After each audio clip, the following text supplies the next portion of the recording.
Jumpa lagi Kisanak.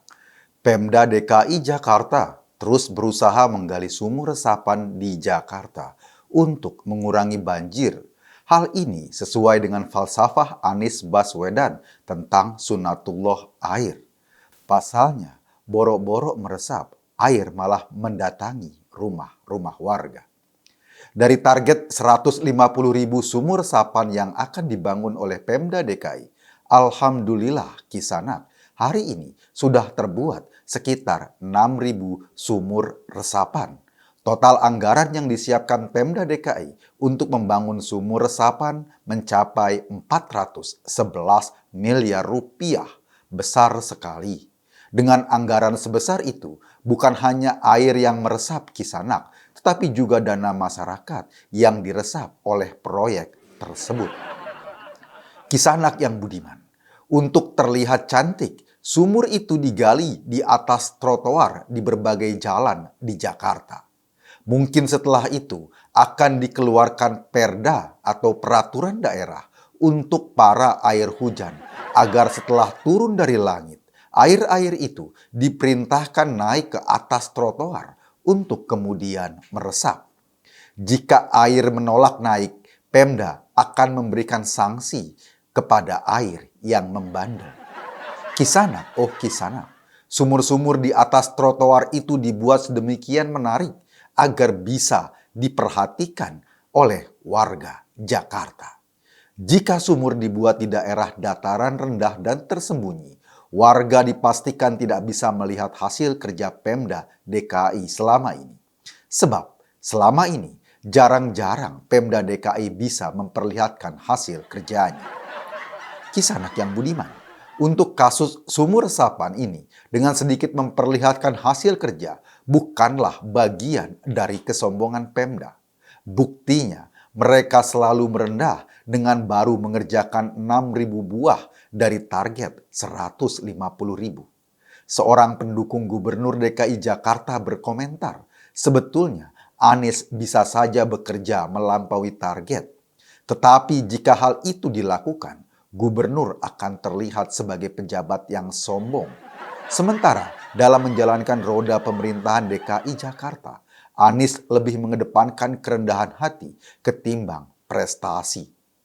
Kisanak, selama ini Anies dikenal sebagai orang yang berpegang teguh pada falsafah, hormati gurumu, sayangi temanmu.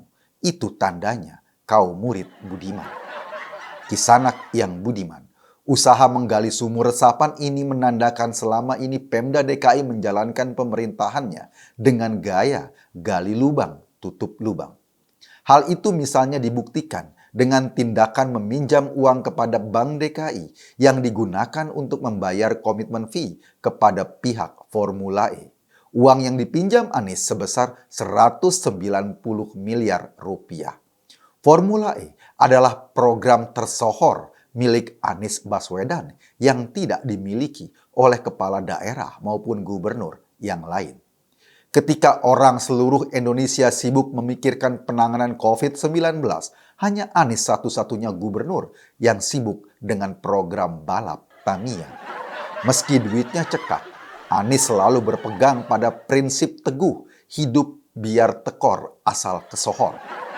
Gegara perkara tekornya inilah hasilnya KPK terpaksa menelusuri aliran dana Formula E. Tapi Kisanak, untung saja Anies Baswedan punya Bambang Wijayanto, mantan ketua KPK yang kini menjadi anak buah Anies di Pemda DKI, sengaja ditugaskan untuk turun tangan menangani bekas alma maternya ini. Tugas Bambang tidak ringan Kisanak. Bagaimana menyelamatkan Anies Baswedan dari jeratan tangan KPK? Tentu saja Bambang akan memainkan segala jurus, mulai dari jurus bangau, jurus dewa mabuk, jurus ular mematok kalajengking, sampai jurusan kampung Melayu Pasar Minggu untuk menyelamatkan Anies Baswedan dari jeratan hukum di KPK. Kisanak, kita pada akhirnya masyarakat Jakarta akan dapat mengikuti informasi tentang balap ajang Formula E melalui juru bicara di KPK. Kisanak, kita ikuti berita kedua. PKS Partai Persatuan Pembangunan dan beberapa ormas berbasis keagamaan memprotes Permendikbud nomor 30 tahun 2021 tentang pencegahan dan penanganan kekerasan seksual. Dalam Permendikbud ini dijelaskan yang dimaksud dengan kekerasan seksual adalah tindakan meraba, menyentuh, berujar mesum yang kesemuanya tanpa persetujuan pihak korbannya. Sebab kisanak, jika semua tindakan tersebut disetujui, namanya bukan kekerasan lagi, tetapi kekenyalan. Nah, karena Permendikbud ini bermaksud mengatur soal kekerasan seksual, maka frasa tanpa persetujuan itu sengaja dimasukkan dalam Permendikbud tersebut. Tetapi kisanak kisanak, sayang disayang, ada sekelompok masyarakat yang cara berpikirnya jungkir balik.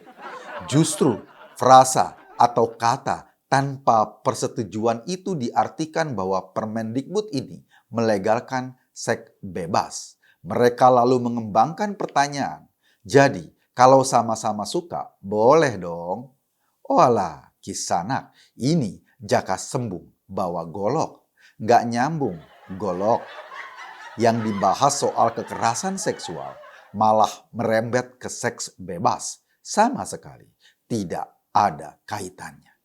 Kisanak yang budiman, mungkin saja orang-orang ini juga akan memprotes jika ada aturan lalu lintas yang melarang orang mabuk mengemudikan kendaraan.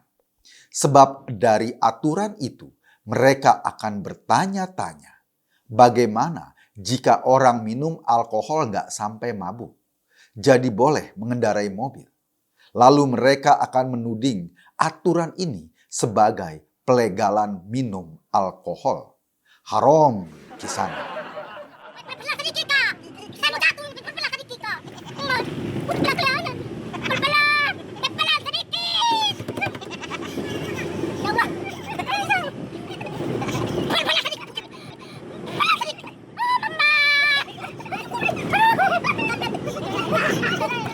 Kisanak, Anda sedang berada di channel paling update seangkasa raya.